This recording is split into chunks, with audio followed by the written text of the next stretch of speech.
pouvez pas penser que sa parole là seulement peut faire sécher ce figuier vert.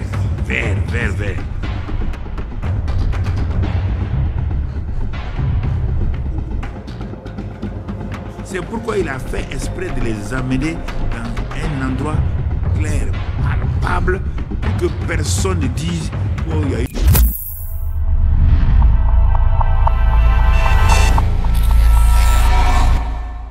qui ont eu des difficultés pour accomplir telle chose.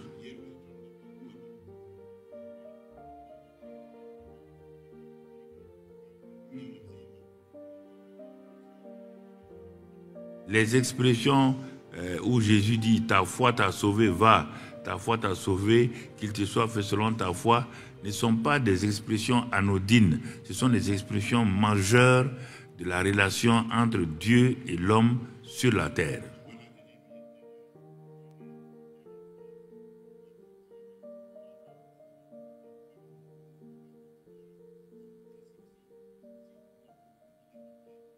La question où ai-je eu cette foi pour qu'il me dise va ta foi t'a sauvé ou qu'il te soit fait selon ta foi.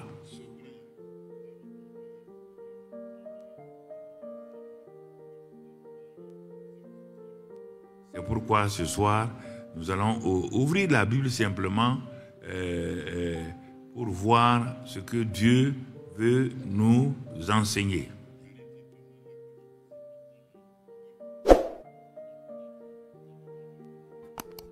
Il est dit que les choses sont classées selon Dieu. La prière, le jeûne ne sont pas les premiers. Ils ne sont même pas deuxième ni troisième. Non, non et non. Que vous acceptez ou vous n'acceptez pas, c'est comme ça. Puisque je vous vois, vous faites des choses que vous n'avez pas. C'est parce qu'il vous manque la foi là. Il y a la foi générale que l'homme a. On va le voir. Il est dit que tout le monde n'a pas la foi, et puis après un autre endroit, tout le monde a la foi. Mais de quoi il parle?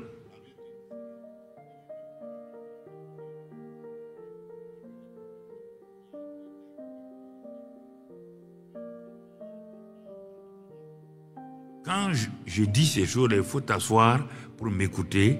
C'est celui qui te parle là. Tu n'es pas son camarade. Toi, tu es devenu chrétien il n'y a même pas tant. Il faut l'écouter. Il a des expériences, il a des témoignages et il veut te les communiquer pour que tu ne passes pas ton temps. Il ne faut pas te fâcher. Parce que mon ami, il ne faut pas te fâcher. Ça ne te sert à rien de te fâcher. De toute manière, Jésus n'a jamais dit qu'il te soit fait selon ta prière.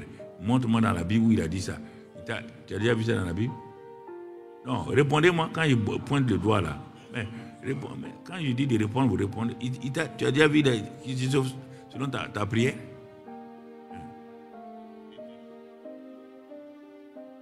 Non. Voilà. Donc, c'est ce qu'il a dit là qu'il faut faire. Parce que la courte voie que nous voulons utiliser, elle n'est pas bonne. Elle nous conduit dans des impasses qui peuvent nous créer des problèmes.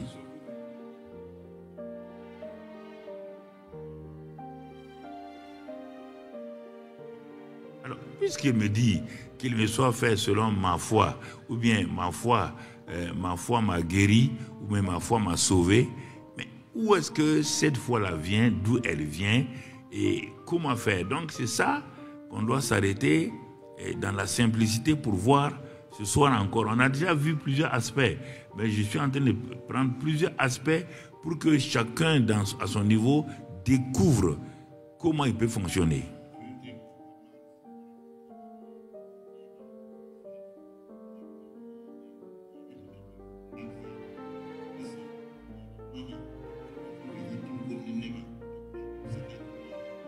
Et quand on voit l'application de la foi dans la vie de ceux qui étaient les contemporains de Jésus, l'application là a plusieurs aspects.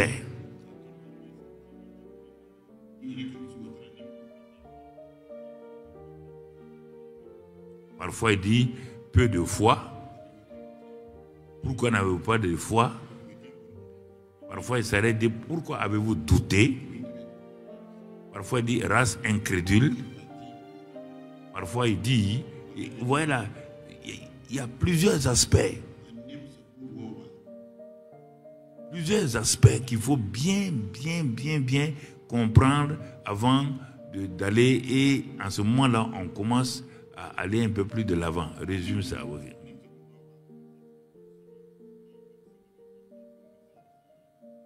Alors, il faut tout le temps, quand tu veux développer ta foi, il faut que tu aies tout le temps la Bible ouverte.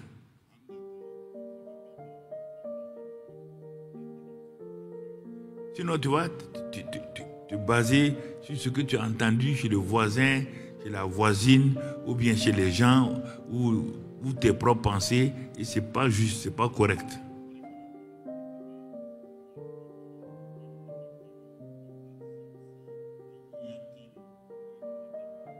Alors, regardons bien. Parfois, Jésus prend son exemple pour nous enseigner la foi. D'autres fois, il prend l'exemple de quelqu'un qui est avec lui pour nous enseigner la foi.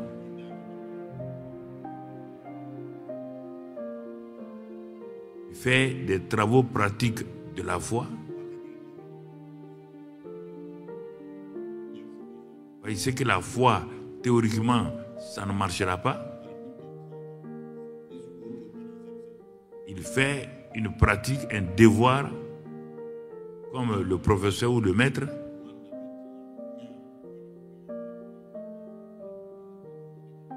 Et les disciples qui le suivaient étaient parfois étonnés, effrayés même.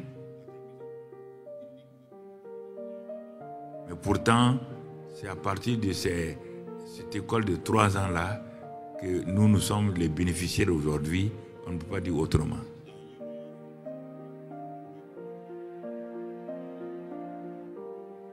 C'est pendant ces 3 ans où il leur disait, race de vipères, race incrédule, pourquoi vous n'avez pas de foi?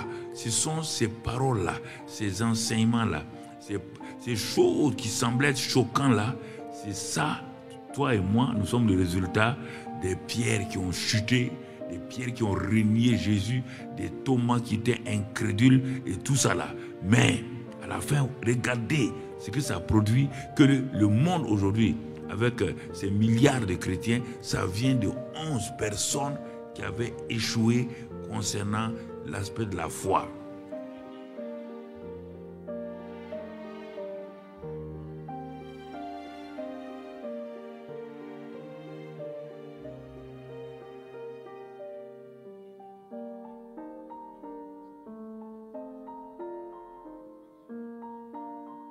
Parce que comme nous, la plupart d'entre nous, ils avaient pensé que la foi c'était une affaire religieuse, comme ils sont des juifs, des descendants d'Abraham.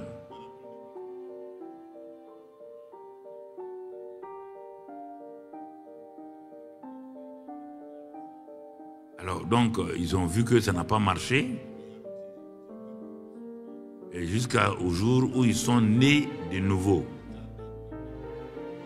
Quand ils sont nés de nouveau, ils ont compris que ce qu'ils avaient confiance en Jésus, l'adhésion à la vérité de Jésus là, n'était pas réellement la foi.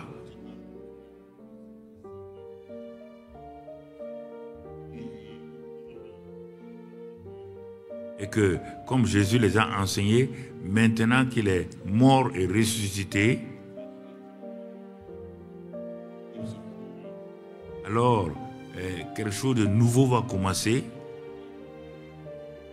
Ils vont être des croyants. Mais cette croyance-là ne vient pas d'eux. C'est parce qu'ils ont cru, ils ont accepté ce que Jésus leur avait dit sur lui-même.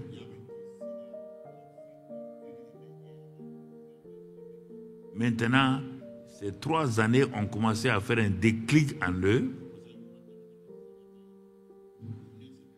Les enseignements de Jésus ont commencé à faire une percée en eux. Et le fait qu'ils sont nés de nouveau par le Saint-Esprit,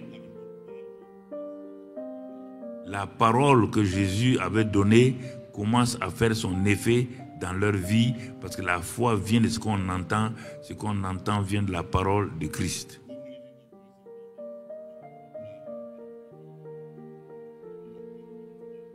Alors, donc, ce soir-là, nous voulons voir simplement la foi de Dieu. Puisque la foi a été donnée, tout ce qui a été donné ne vient que de Dieu lui-même. Parce qu'aucun homme ne peut inventer la foi. Ou bien écoutez ça, ni toi, ni moi, ni personne ne peut inventer la foi. Alors Jésus va les amener dans un atelier pratique de foi. Regardez, vous allez voir le contexte là, vous allez être étonné des paroles qui semblent ne pas être dans leur contexte, mais c'était l'école de la foi ainsi.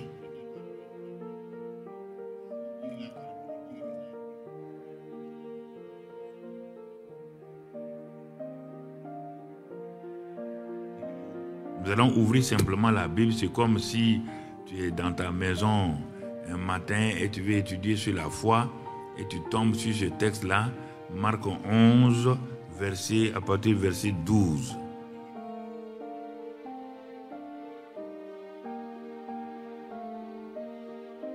Alors, tu demandes au Saint-Esprit, comme je te l'ai dit, bon, je vais ouvrir la parole de Dieu, illumine les yeux de mon cœur pour que je contemple les merveilles de cette parole-là.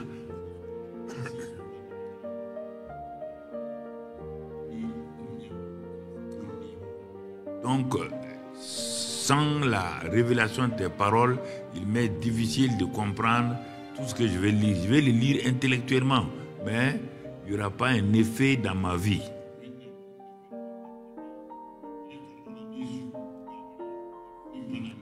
Et bon, peut-être tu as tourné, tu as regardé, mais aucun texte ne semble te parler.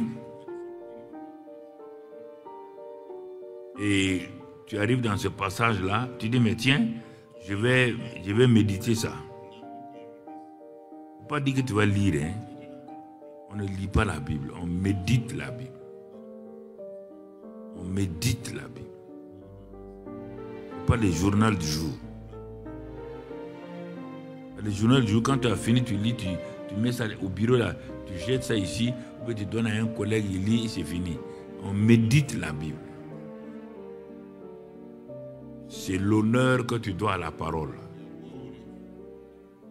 Voilà, on ne prend pas un décret présidentiel, lis ça et puis jeter. Donc, on ne prend pas une loi qui a été votée, lis ça et puis jeter. On honore ceux qui l'ont voté, on honore celui qui l'a fait écrire, parce que cet homme ou cette femme-là a un poids et il peut affecter ta vie, affecter toute la nation.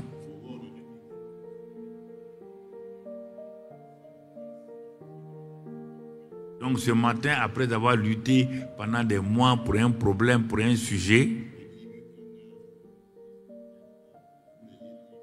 tu te poses beaucoup de questions.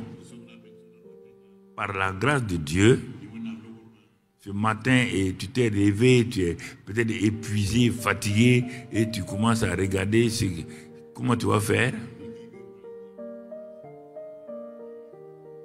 Bon, de façon nonchalante, mais après avoir prié, tu arrives à Marc 11, verset 12, où il est écrit, on parle du déplacement de Jésus avec ses disciples. Il n'y a pas une autre manière de méditer la Bible que de faire ce que je te dis là. Parce que tu ne sais pas où commencer. Dieu ne t'a pas dit, bon, lève-toi et lis Jean 3, tant. Non. C'est toi qui commences. Et tu pries en même temps pour que le Saint-Esprit te conduise à une parole révélée qui sera ta nourriture de la journée.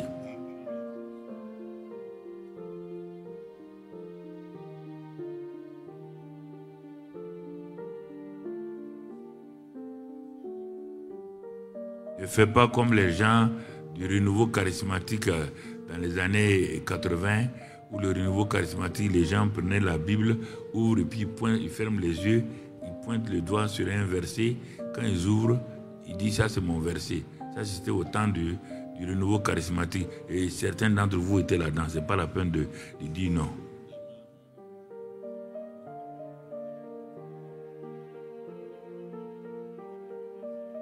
Voilà. Donc c'est pas ça. Demande au Saint-Esprit. Lui qui a fait écrire ce livre-là. Regarde quelle harmonie il y a, le livre, les 5 livres écrits par Moïse et jusqu'à Apocalypse. Ils ne se sont jamais vus. Plus de 6000 ans. Regarde l'harmonie qu'il y a. Tu sais qu'il y a quelqu'un derrière qui est très très intelligent, qui est sage et qui a la connaissance.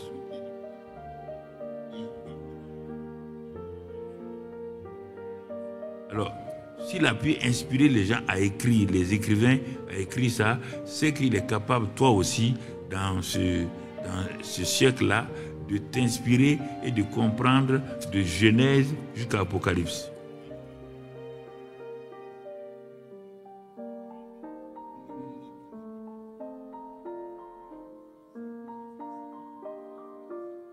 Alors, donc j'ouvre et je lis. Le lendemain, après que Jésus et ses disciples furent sortis de Béthanie, Jésus eut faim.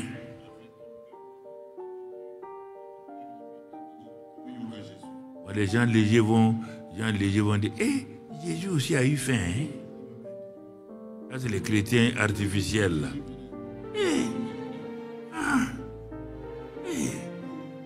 Congo et Jésus maintenant. Ils vont rester hey. Ils vont partir.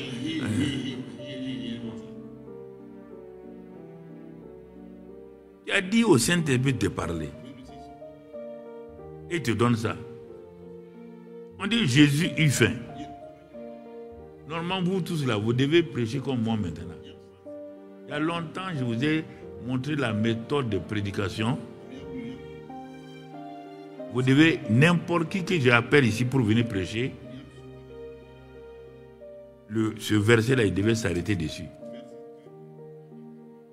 Jésus eut faim. Donc, on met l'accent sur quoi?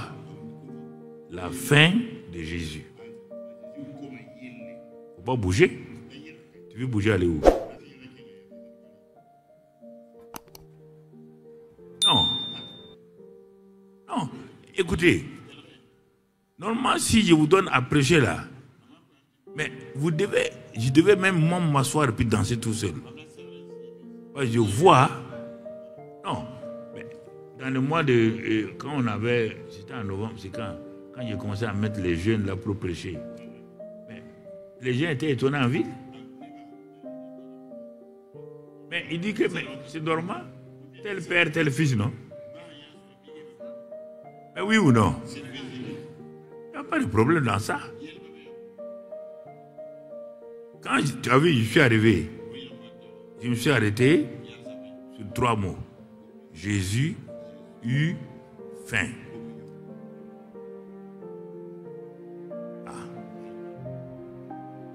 C'est-à-dire que Jésus là, tu enlèves le mot faim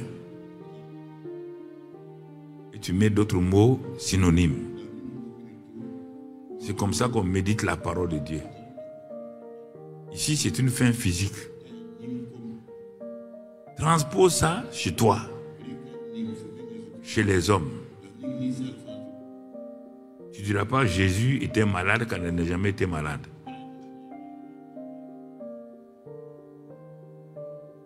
Prends d'autres mots. Malade. Et pauvre. En d'autres mots, fatigué, éprouvé, échoué. Ça, c'est les mots pour les humains qui subissent ça. Donc, tu as ton cahier tout de suite, tu mets ces mots synonymes là dans une parenthèse. Alors, Jésus a eu faim. On me présente la situation donc il a un besoin, il a un manque. Jésus a eu un manque. Jésus a rencontré des circonstances négatives. Tu t'arrêtes là jusqu'à ce que tu aies rempli ton cahier là. Pas rempli tout, ça veut dire que tu as rempli une ligne ou quelque chose pour voir ta situation. Tu te mets à sa place.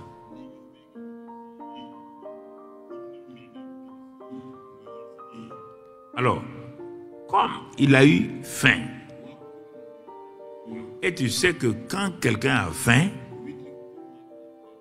il va chercher la solution.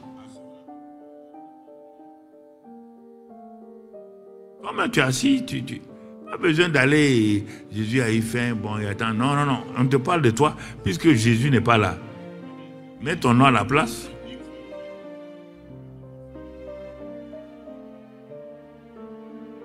S'il était fatigué, quelle est la solution? S'il a échoué, moi je mets mon nom. Lui il n'échoue pas, mais c'est moi. Qu'est-ce qu'il doit faire? Quand un homme échoue, il doit faire quoi? Donc, tout ce qui est besoin, manque et circonstances ou épreuves, je mets ça à la place du mot faim.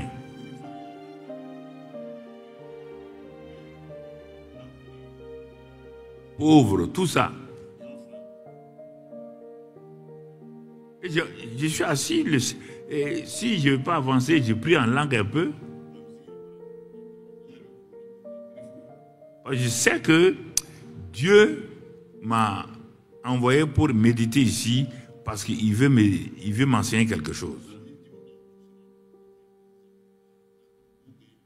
Ne lis pas là-bas, Jésus, il fait, comme ça, dit, Seigneur, je réprime l'esprit de faim maintenant. Je commence à dire, esprit de faim, tu ne vas pas venir sur moi ici. J'ai dit qu'on vivra ici sans faim. Et comme tu ne connais même pas le français, le faim là, tu vas mettre F-I-N. Non, ils sont à l'université là. J'ai lu des trucs des gens des universités là. J'ai attrapé ma tête. Le maire là, il écrit M-E-R-E. Un maire, le maire là, les étudiants universitaires là. Que Dieu ait compassion de vous.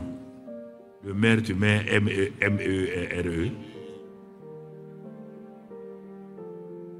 Tu ne comprends pas déjà le français, le mot. Tu vas aller où? Achète un dictionnaire, pose à côté de toi. Pour qu'au moins tu comprennes les mots. Donc, tu vois ici. Mais les intercesseurs là, Jésus eut faim. Je proclame que plus jamais dans ma maison, on n'aura pas faim. Tu auras faim. C'est Dieu qui a créé la faim. C'est pas Satan. Ouais, les prières là, c'est ça. Tout de suite, il rentre dans la prière. Tu rentres dans la prière pour faire. Tu cherches quoi dans la prière? Quand ton mari a faim, tu dis au nom de Jésus, il n'est plus faim. Il faut lui dire ça et puis il va venir te trouver. Dis-lui ça seulement. Que toi, tu as prié pour qu'il n'ait plus faim. Dis-lui ça. Tu verras ce qui va t'arriver. Il faut être intelligent. On parle de synonymes. La faim, c'est un désagrément. C'est un manque. Alors, si tu demandes au Saint-Esprit, il va te donner tout ça. Et tu écris ça. Ça peut te servir pour enseigner quelqu'un qui, un jour, qui va venir avec un problème comme ça, tu vas l'enseigner.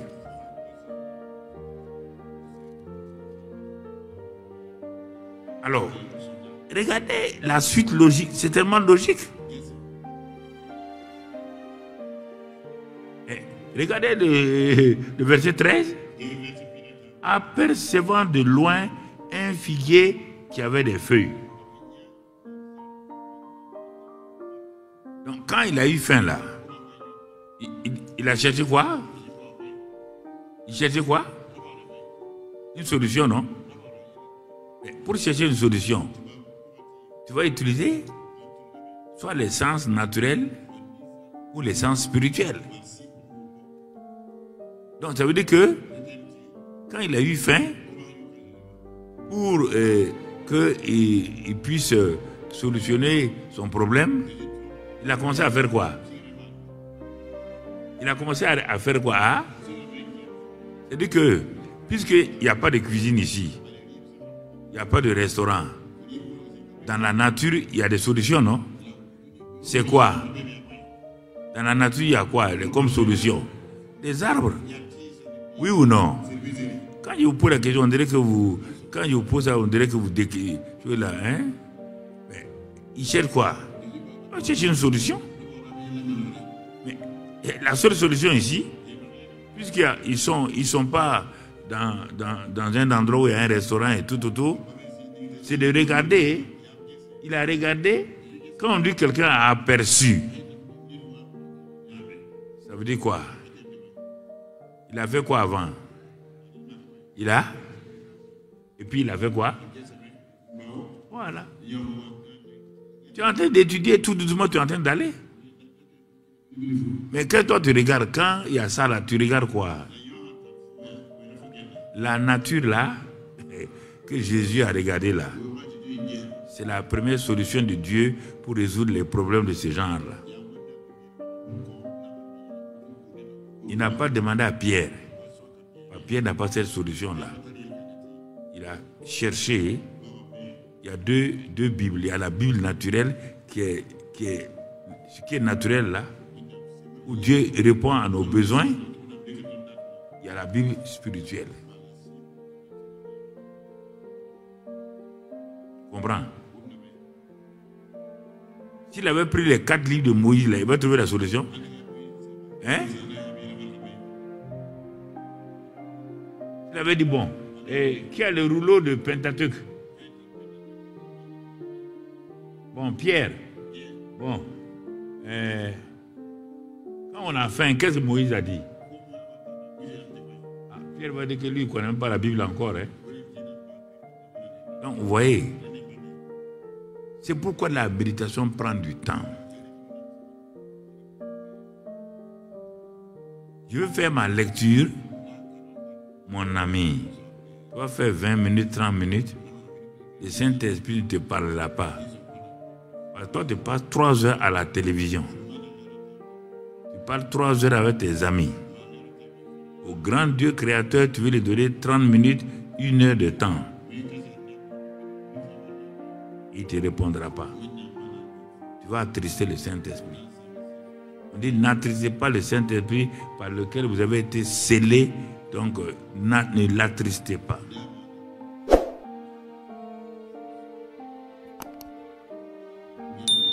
Aucune femme n'a préparé une bonne sauce en 10 minutes. Malgré la fumée, la chaleur, cette femme-là, à cause de l'amour qu'elle a pour son mari et ses enfants, va rester dans la cuisine, sortir, rester sortir, jusqu'à ce que, et quand il y aura la fumée, l'odeur de la fumée sur elle.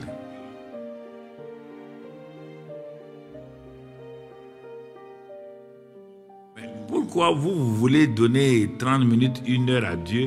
Jésus même a dit, le minimum de prière là, c'est 1 heure, non? On n'a pas pu veiller. Pourquoi les pierres ont échoué? Parce qu'il a dit, vous n'avez même pas pu veiller 1 heure avec moi. C'est ça qui fait, Pierre, Satan va te réclamer, te cribler comme du froment. Heureusement que j'ai prié pour toi.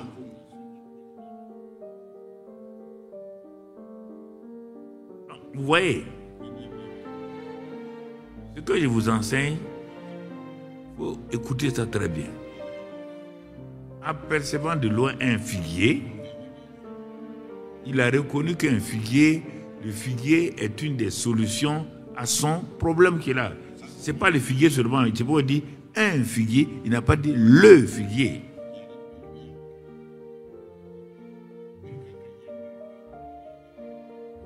Il alla voir s'il trouverait quelque chose. Voilà comment nous faisons les choses. Donc, il est parti et s'étant approché, c'est pourquoi je dis à quelque chose qui va vous interpeller. Il ne trouva que des feuilles, car ce n'était pas la saison des figues.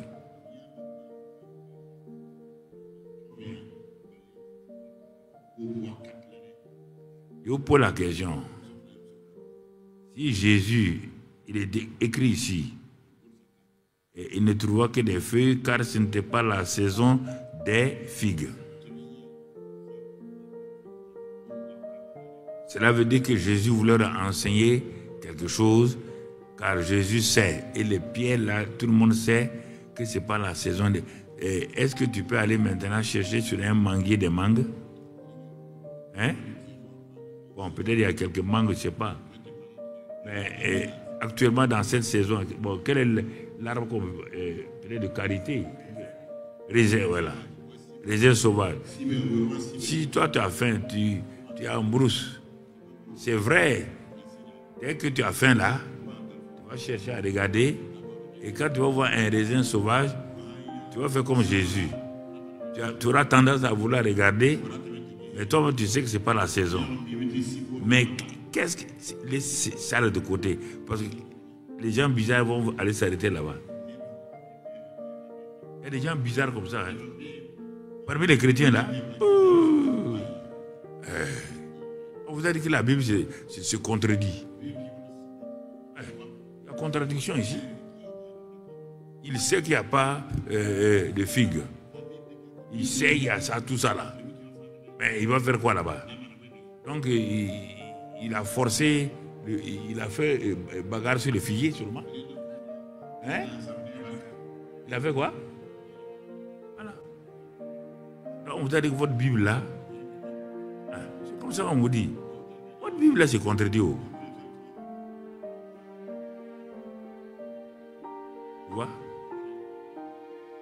Il aurait pu arrêter là-bas. Pourquoi on n'a pas arrêté? La leçon là n'était pas sur le figuier. La leçon va au-delà du figuier lui-même. C'est pour ses disciples. C'est pour ses disciples. Bon, on continue. Et quand on regarde ici, là, attentivement, on va s'apercevoir de quelque chose. Prenant la parole, il dit au figuier que jamais personne ne mange de ton fruit, et ses disciples l'entendirent.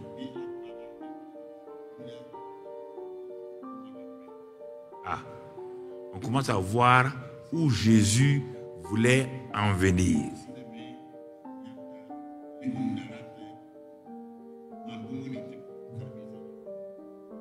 Il voulait leur montrer l'importance de la parole et ensuite de la foi, mais il va commencer par ce qu'il vient de faire là. Il prit la parole et il dit au figuier.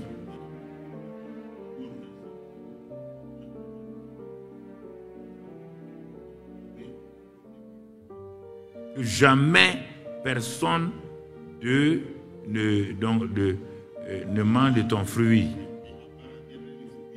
Il a parlé au figuier et ses disciples l'entendirent. Et ses disciples l'entendirent. Vous entendez? C'est important que vous compreniez cela. Alors, les deux groupes, le figuier et ensuite les disciples, réaction.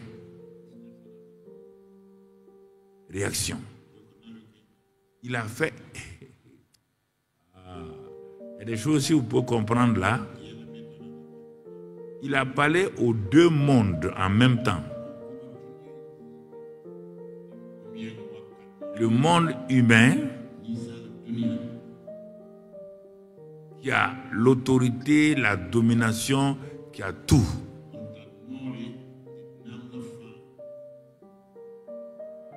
Il a parlé pour qu'ils voient, qu'ils entendent ce qu'ils sont capables de faire. Il leur a donné une leçon complète.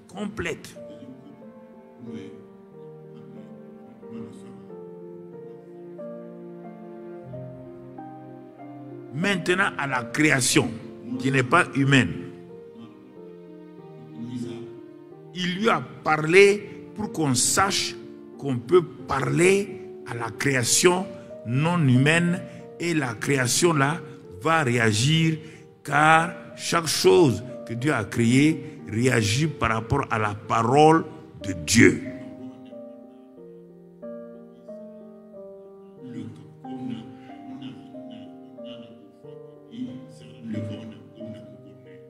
Cela veut dire que devant chaque problème que nous avons, Dieu lève les limites pour que nous puissions agir comme Jésus a agi ici.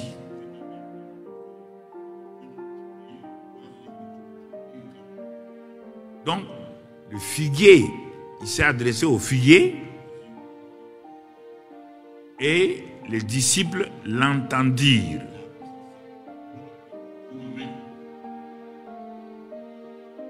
Tu es en train de méditer. Tu as un problème, peut-être, je ne sais pas, de dette ou tu as un problème dans n'importe quel domaine. Et tu vois le maître agir, réagir, agir ou réagir. Bon, on va voir si le maître là, ce qu'il a dit, ce qu'il a fait là, a un sens et quelle est la solution à cette situation. Il faut faire attention. Quand tu arrives là, tu t'arrêtes. Il ne faut pas t'arrêter à avoir des idées bizarres. N'essaie pas d'analyser ce que la parole de Dieu te dit. Il faut accepter selon ce que Dieu t'a dit.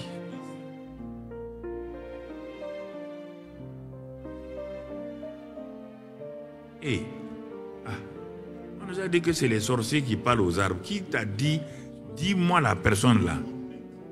Menteuse comme ça là. Qui t'a dit que c'est les sorciers qui parlent aux figuiers? Qui? C'est ta pensée, c'est toi-même qui es sorcière. Insulte Jésus, hein? Si Jésus a fait quelque chose, toi tu dis le contraire, tu es en train de l'insulter. Et le Saint-Esprit va te régler ton compte. Tu vas voir ta douleur. C'est pas amusement, hein? Les disciples ont dit que Jésus chasse, les pharisiens et les scribes ont dit que Jésus chasse les démons par qui? Par? Qu'est-ce qu'il leur a dit? Il dit quand vous péchez contre le Père, il n'y a pas de problème. Le Père a tant aimé le monde qu'il a donné son Fils unique. Lui, c'est comme ça, c'est le Père d'amour. Il dit le Saint-Esprit, du moins c'est le Jésus-Christ. Lui, c'est la grâce. Lui, il est venu prendre nos péchés. Tu n'as qu'à l'insulter, tu n'as qu'à dire quoi? Il a pris tes péchés, il a pardonné. Mais il dit, quand vous voyez le Saint-Esprit œuvrer, et vous ne comprenez pas, si vous péchez contre lui, non seulement vous n'êtes pas pardonné sur la terre, vous n'êtes pas pardonné au ciel. Faites attention de vous, votre bouche là, pélin, vous fermez le ciel vous-même et vous croyez que vous allez partir. Dieu dit, mais tu ne t'es pas rappelé telle année, tel endroit, tu as dit quoi au Saint-Esprit? Que c'est le démon ou le Satan qui est en train de travailler. Et tu veux rentrer ici? Qui te fait rentrer? Ce n'est pas le Saint-Esprit, non? Il a offensé. Il va te faire rentrer comment? Oui. Vous ne connaissez pas les choses. Vous voulez de vous taire. Non, vous voulez parler. Vous voulez analyser. Analyser quoi? Analyser quoi? Il y a des choses, il faut faire attention pour ne pas se créer des problèmes.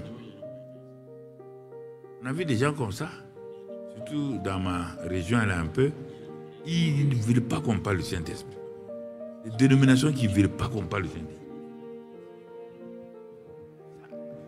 Dans leur fougue ou dans leur haine contre eux, ils vont dire des choses et puis plus tard, 3 ou 4 jours après, vous apprenez qu'il est mort bêtement. Mais il est mort bêtement.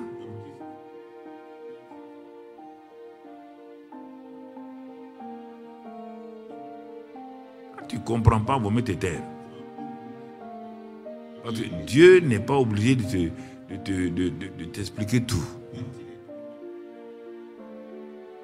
On dit les disciples l'entendirent et le verset suivant, toute la nuit, les disciples ont discuté entre eux, cherchant à comprendre ce que Jésus a fait. Certains ont dit oui. La catégorie des Thomas a dit non. Les Pierre ont dit c'est possible. Toute la nuit jusqu'au matin, ils se sont réveillés à des migraines, des sinusites. Il y a des gens qui croient que c'est dans la Bible, ce que je dis là. Il y en a des gens qui disent non.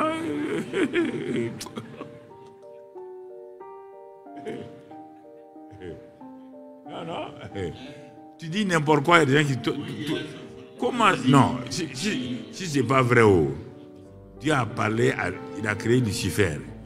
Il a créé tous les anges. Il les a tous placés là. Il a dit à Lucifer ce qu'il doit faire. L'onction Mimchak et tout autour. Hein?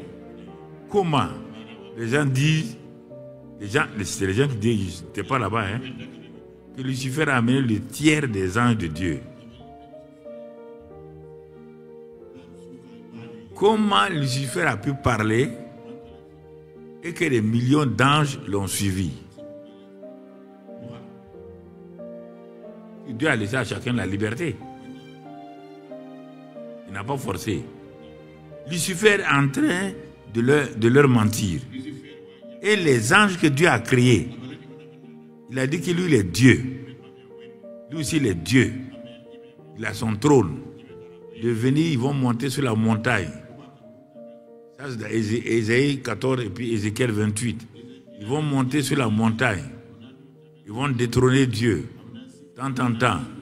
Et des anges de Dieu, créés par Dieu, ont dit oui, Lucifer, on va te suivre.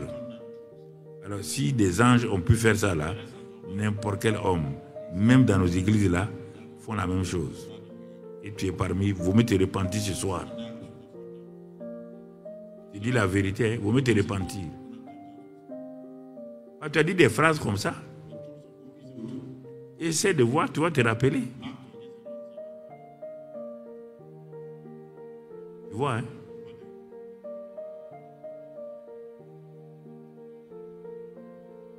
Les pierres n'ont pas discuté. Ils ne comprennent pas. Ils n'ont pas discuté. Discuter de quoi? Le mais là, comment toi, un homme, tu vas dire, mais le mais là, c'est quoi? Tu vas ajouter le mais là, c'est pour faire quoi? Ça va changer quoi? On t'a dit qu'il a parlé au figuier. Ce qu'il a dit au figuier, les disciples l'ont entendu. Tu cherches quoi? Attends. Si c'est vrai, c'est pas vrai. Attends. Verset 20. Le matin, en passant, les disciples virent le figuier qui a grandi comme un baobab. Le figuier quoi? C'est jusqu'où? Jusqu'aux racines. Jusqu'aux racines. Ah. On n'a pas vu encore la foi. On est en train de préparer pour qu'on arrive à la foi là, que tu comprennes qu'est-ce que la foi de Dieu. Mais jusqu'à présent, jusqu'à ici là, tu vois que tu es hors sujet. Qu'est-ce que tu as cru la foi là? C'est des adhésions, c'est des sentiments, des pensées, des analyses. Mais ce n'est pas la foi, puisqu'on ne t'a pas parlé de la foi de Dieu encore. Puisqu'ici, il n'y a pas de foi. Si tu arrêtes ton étude ici, là, tu n'as pas étudié sur la foi, hein? Ah non. Tu n'as pas étudié. Tu n'as vu que l'effet de la foi de Jésus, donc, manifesté. Un point, c'est tout. Mais qu'est-ce qu'il y a là-dedans, tu ne sais pas. Tu ne sais pas. Comment il a fait, tu ne sais pas. Donc, c'est pourquoi, quand tu veux étudier la Bible, prends ton temps, assois-toi très bien et regarde ce que tu vas méditer. Mais si tu es pressé, il vaut mieux ne pas ouvrir la Bible. Tu n'es pas en train de faire un devoir pour apaiser ta conscience. Non. On n'est pas en train d'apaiser notre conscience. On dit, ah, tu as lu la Bible aujourd'hui? Oh oui, j'ai lu tel verset là. Qu'est-ce que Dieu t'a dit? Comment quelqu'un peut te parler sans dire ce qu'il veut te dire? Je ne comprends pas ça. Si tu demandes à ta femme de préparer ça, elle a compris ce qu'il t'a dit. Elle ne va pas faire le contraire de ce que tu as dit. Alors comment tu peux dire que toi tu as dû ou méditer la parole aujourd'hui, Dieu ne t'a rien dit et tu es sorti, en tout cas, bon, tu veux appeler ta conscience, tu ne connais même pas le verset que tu as lu.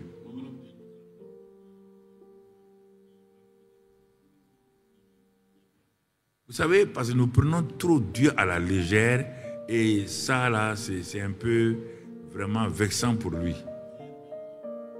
C'est vexant pour lui.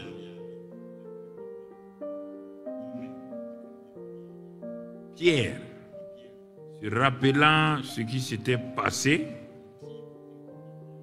dit à Jésus, Rabbi, regarde le figuier que tu as maudit à sécher. Ah. Quelque chose est en train de se mettre en place dans la pensée des disciples de Jésus.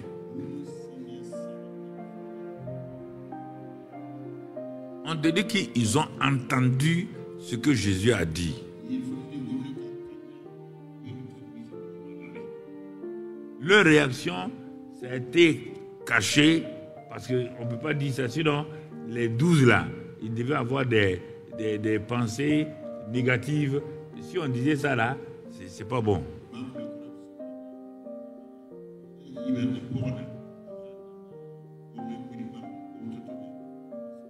Mais c'est normal, puisqu'ils n'ont jamais vu quelqu'un maudit parler à un arbre. Ils n'ont jamais vu quelqu'un parler à un arbre.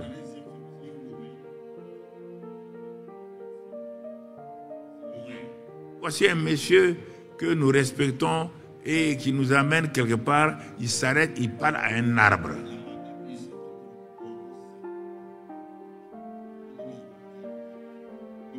Est-ce qu'il est normal? Quel genre de personne c'est?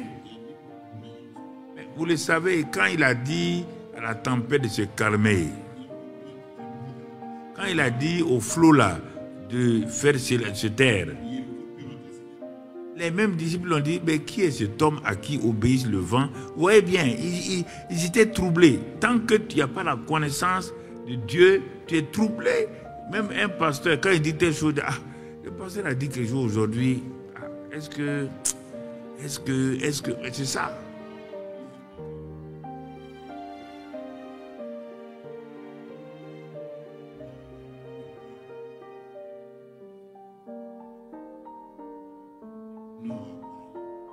C'est comme ça. C'est pourquoi il faut aller point par point jusqu'à ce que le Saint-Esprit te donne la révélation.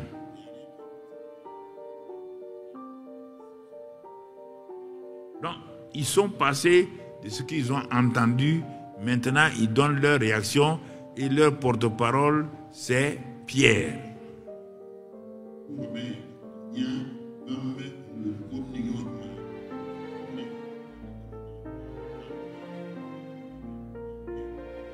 Et Pierre et Jésus avaient aperçu le figuier.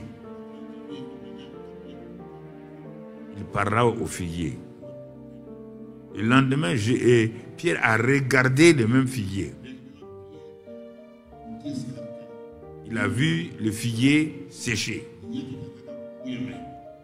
Arrêtez-vous là et réfléchissez. Ah. Jésus a parlé. Les pierres ont entendu. Le lendemain, Pierre regarde. Le constat est clair. Il n'y a rien, il n'y a pas de doute, il n'y a rien. Le figuier a séché dans l'autre passage jusqu'aux racines. Nous dit, ça a séché. En un seul jour, une seule nuit, le figuier là a séché.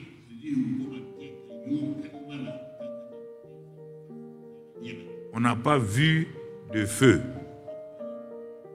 On n'a rien vu. Donc, ils sont arrêtés.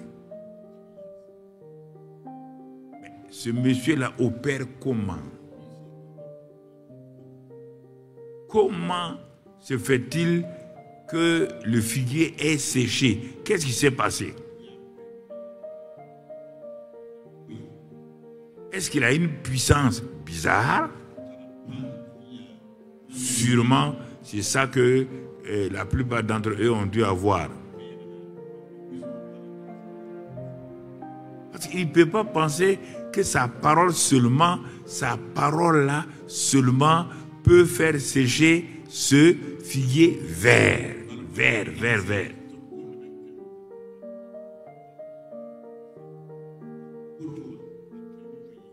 C'est pourquoi il a fait exprès de les amener dans un endroit clair, palpable, pour que personne ne dise qu'il y a eu du faux ici, il y a eu de quoi. C'est clair.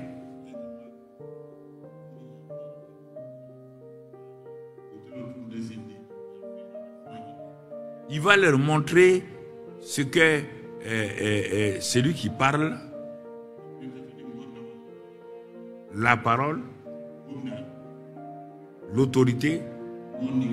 Il va profiter maintenant, il va entrer dans cette phase de l'enseignement pratique.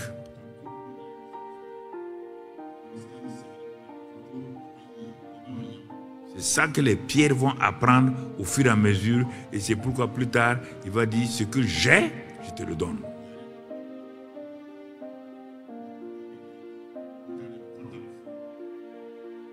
Alors, quand il a dit ça, Jésus prit la parole et maintenant il ne parle plus aux figuiers, il parle aux disciples. Il va faire sa leçon sur la foi.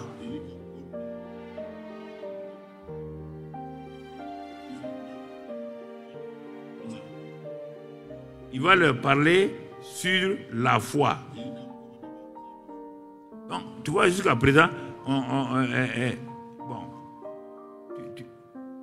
tu as demandé au Saint-Esprit, il est en train de te conduire. On n'est pas en train d'écrire dans un cahier. Non, c'est là devant toi. Tu es assis dans ton salon, ou dans ta chambre, ou bien dans ta salle à prier, et tu es en train de méditer.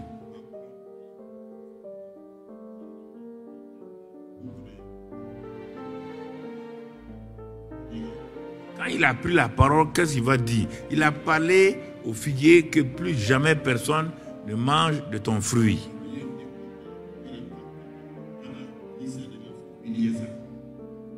Il parle aux disciples maintenant pour leur montrer qu'est-ce qui s'est passé dans cette situation. Qu'est-ce qui s'est passé?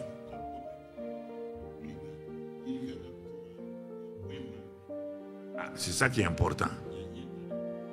Il leur dit, ayez foi en Dieu, mauvaise traduction par Louis II. Ayez foi en Dieu. Non. Ce sont des Juifs, ils ont déjà foi en Dieu. Selon les termes de Moïse. Mais les termes, la foi liée à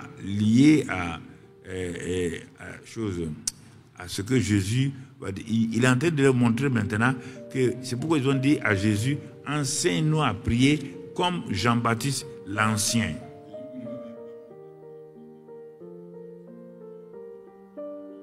Alors, si Jean-Baptiste avait une manière de prier,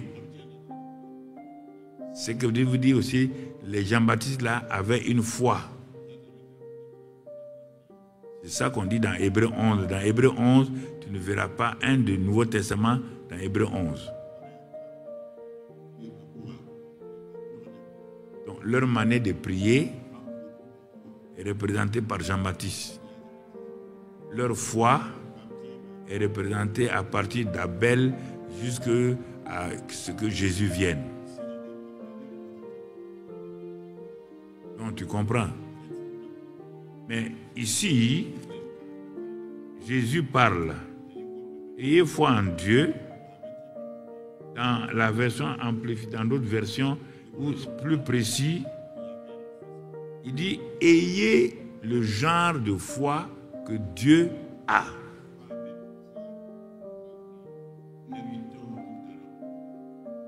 Parce que toute foi ne marche pas. Il dit à partir de maintenant. Mais regardez même la prière, ce que je vous dis là, il faut écouter. Quand ils ont dit à Jésus, enseigne-nous à prier comme Jean-Baptiste enseignait à ses disciples. La prière que Jésus va leur enseigner, elle est totalement différente de ce que Jean-Baptiste enseignait, de ce que Moïse enseignait. Oui ou non? Jean-Baptiste ne disait jamais Père. Jean-Baptiste ne peut pas dire Père. Moïse ne peut pas dire Père.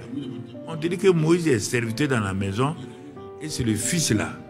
C'est écrit dans Hébreu.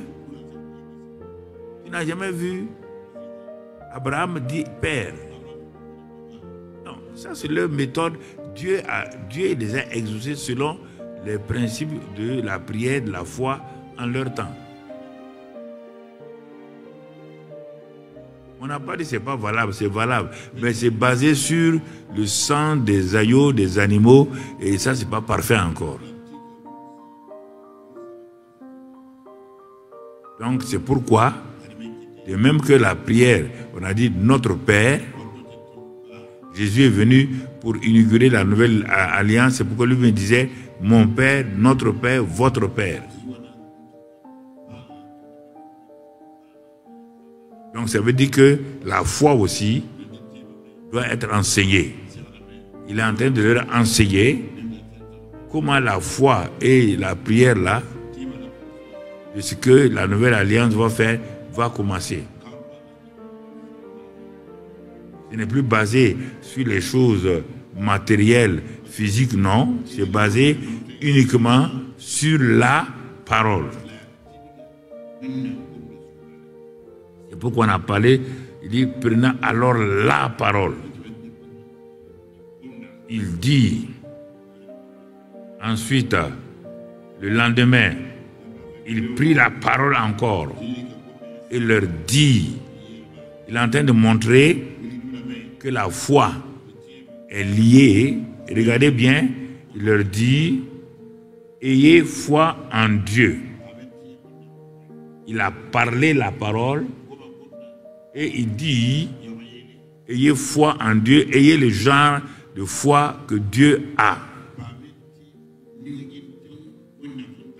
Dieu opère par un genre de foi. Si vous comprenez cela, vous aussi, vous allez aller de l'avant.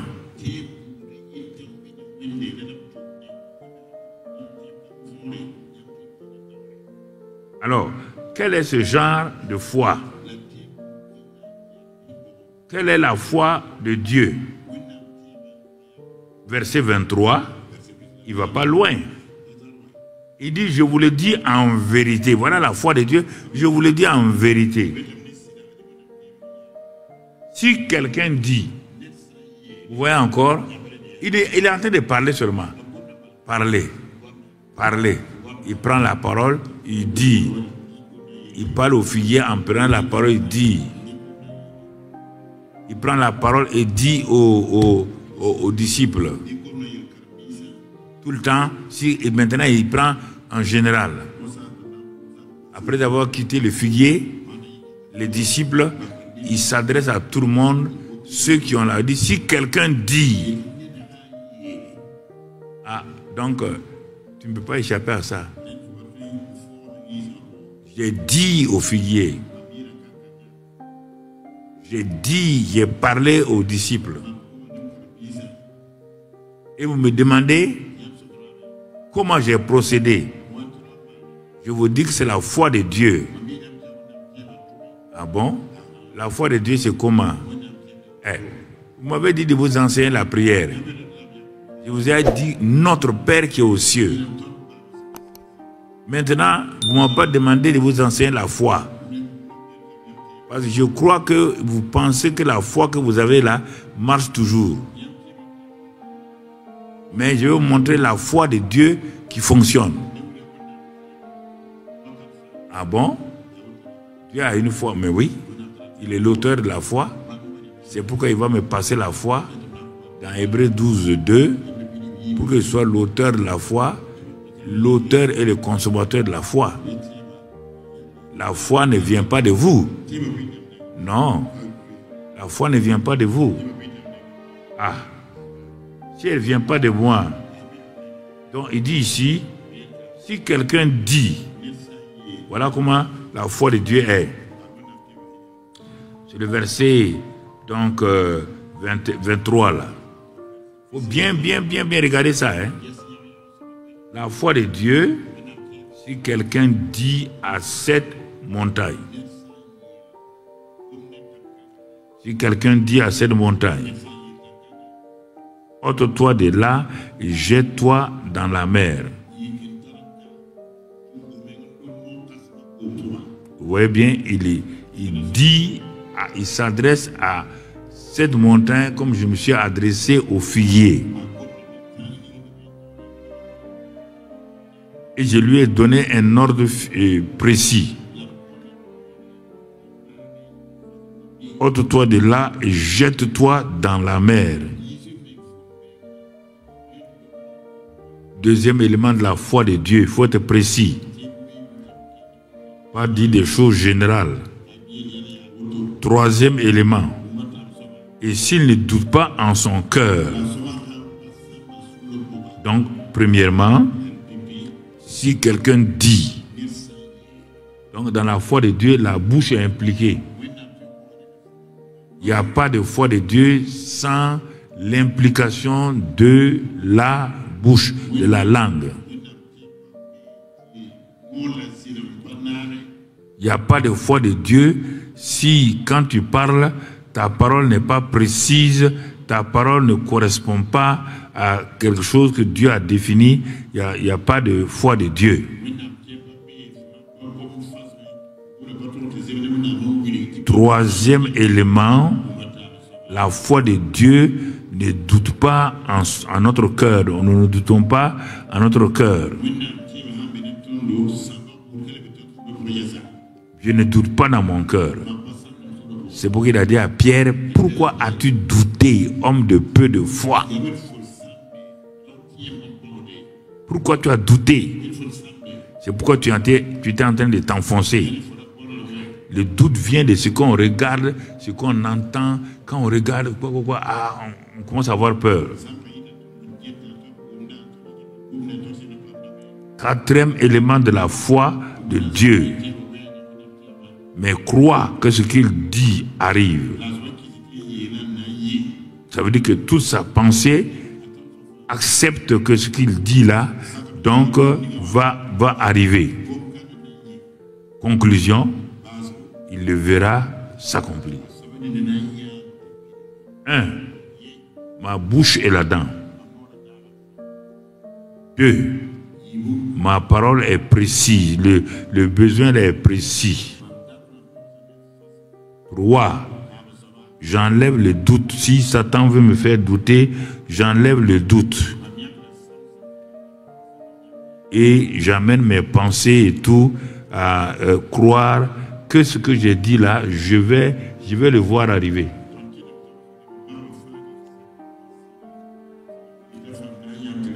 Et je trouve ça avec Salomon dans Proverbe 4. Proverbe 4. Tu le notes, je vais te le lire rapidement. Proverbe 4. Proverbe 4. Verset 20, je crois. Proverbe 4, verset 20. Qu'est-ce qu'il est décrit? Qu'est-ce qu'il est dit? Mon fils, sois attentif à mes paroles. Prête l'oreille à mes discours. Donc tu vois encore toujours, les disciples ont entendu avec leurs oreilles ce qu'il a dit au figuier. Qui ne s'éloigne pas de tes yeux. Donc Pierre a regardé, il a dit, ah Seigneur, ce que tu as maudit là, et Jésus aussi a regardé le figuier, les yeux. Garde-les dans le fond de ton cœur. Dans Marc 11, là, il est dit, ne doute pas en ton cœur. Conclusion, c'est la vie pour ceux qui les trouvent des paroles là. C'est la santé pour tout leur corps. Donc tu vois, si tu prends Proverbe 4, 20 jusqu'à 25, et tu parles de comparer à Marc 11, ce passage de Marc 11 là, tu vas trouver un parallèle entre les deux passages et tu verras qu'effectivement, la foi de Dieu là, elle est précise. Bon, ce qu'on dit ici, il n'y a rien de spécial, il n'y a rien de spécial. Il n'y a rien de difficile. Non. On te parle de la manifestation. Comment la foi là se manifeste. Ephésiens 2, 8 va te montrer que cette foi-là, ce n'est pas toi, on ne te demande pas de l'inventer. Il y a des chrétiens qui viennent dire qui n'ont pas la foi. Si tu n'es pas la foi, tu n'es même pas chrétien. On parle aux croyants. C'est le premier élément. Tu dois croire. Si tu dis que tu ne crois pas, donc tu n'es même pas né de nouveau. Donc, mon frère, ici, quand tu dis dans Ephésiens 2, verset 8, regarde ce que tu crois être quelque chose d'exceptionnel là, tu peux le lire, car c'est par la grâce que vous êtes sauvés. Si on met le mot sauvé dans son contexte, sozo, ça représente l'ensemble des choses qui concernent un être humain. D'abord, c'est le régime de la grâce de Dieu, la faveur de Dieu. C'est ça, dans ce régime-là, qu'on peut être sauvé. Quelqu'un t'a donné un message que Dieu a tant aimé, il t'a parlé de la grâce de Dieu.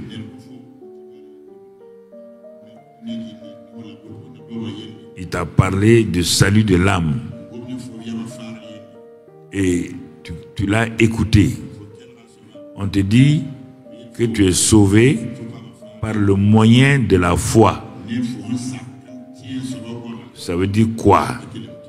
Quand tu venais à la réunion, tu ne connaissais pas Jésus, tu ne connaissais rien, mais tu as entendu quelqu'un prêcher. C'est pourquoi les prédicateurs, l'évangile doit être précis. Il ne faut pas aller dire des choses que les gens vont accepter de façon traditionnelle et ça ne marche pas.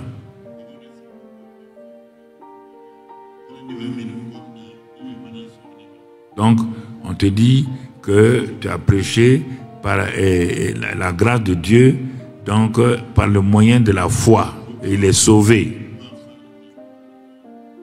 Puisque quand tu as fini de présenter ton message sur l'œuvre accomplie de Christ, Tu lances un appel et tu demandes aux gens, est-ce qu'il y a quelqu'un qui est ici, qui a écouté et qui maintenant veut recevoir Jésus comme Sauveur et Seigneur?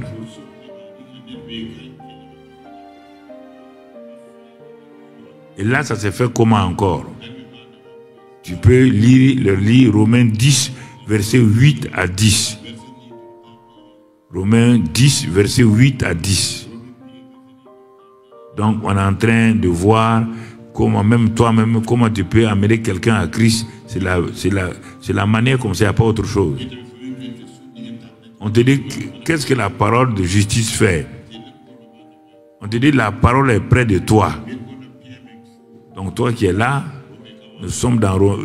ça c'est un passage que tout le monde doit connaître par cœur. Même si on te réveille la nuit, Jean 3, 16, tu dois donner ça. Romains 10, versets 8 à 10. Jean 1, 12.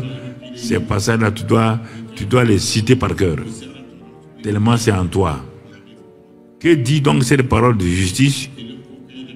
On te dit, la parole est près de toi, dans ta bouche et dans ton cœur. Tu vois toujours, Marc 11, la foi de Dieu, bouche, cœur et tout. Proverbe 4, bouche, cœur et tout. On ne peut pas, il n'y a pas de foi, si la bouche n'est pas impliquée, si le cœur n'est pas impliqué, et maintenant le reste, Dieu va agir, l'autorité et tout. Bon, laisse le verset, on va rester sur ça. Or, c'est la parole de la foi, tu vois. La parole qui est dans ta bouche, dans ton cœur, là, ici, on l'appelle, c'est la parole de la foi que nous prêchons. Quelle est cette parole de la foi? Personne ne peut être sauvé si cette parole de la foi. Il ne faut pas dire non, viens avec nous, le pasteur va prier pour toi. Ce n'est pas la parole de la foi. Il ne faut pas dire, bon, si on dit ce n'est pas la parole de la foi. La parole de la foi, si tu veux amener quelqu'un à Christ, tu n'as pas donné, c'est un problème. Or, c'est la parole de la foi que nous prêchons. C'est ça que Pierre a prêché les jours de la Pentecôte. Acte 2, jusqu'au verset 38, c'est ça que Pierre a prêché. Et ici, la suite. La suite. 1. La parole de la foi comprend quoi? Pour le salut. Ça, c'est pour le salut de l'âme. Si tu confesses de ta bouche, toujours, le Seigneur Jésus, et si tu crois dans ton cœur, tu vois, toujours la bouche et le cœur, que Dieu l'a ressuscité des morts, tu seras quoi? Sauvé. Ramène tout juste. Si tu convaincs ta bouche du Seigneur Jésus, Jésus qui est mort, ça c'est l'œuvre accomplie. Et si tu crois dans ton cœur que Dieu l'a ressuscité des morts, achevé, on te dit tu seras sauvé. Alors, que tu sois un prédicateur, que tu sois un simple témoin, tu veux parler à quelqu'un, il faut obligatoirement qu'on trouve ces choses-là, sinon ce que tu as dit à la personne n'est pas sauvé. Elle n'est pas sauvée. Tu as baratiné la personne, mais elle n'est pas sauvée. Puisque regarde la suite. Tu vois, non? Oui, venez. Bon, maintenant, tu vas accepter Jésus. Est-ce que tu lui as dit qui est Jésus? Ah, tu lui as dit qui est Jésus? Tu as peur de lui dire qui est Jésus? Non, prie avec moi seulement. Prie derrière. Tu lui as dit qui est Jésus? Tu lui as dit? On te dit sa bouche et son cœur. Chacun des éléments doit faire son travail par rapport à ce que Jésus a fait. Toi, tu n'as pas dit ça. Il n'a pas accepté. Et tu dis qu'il est sauvé. C'est pour qu'il y ait de faux sauvés dans nos églises. Ils n'ont jamais confessé. Ils n'ont jamais cru dans leur cœur.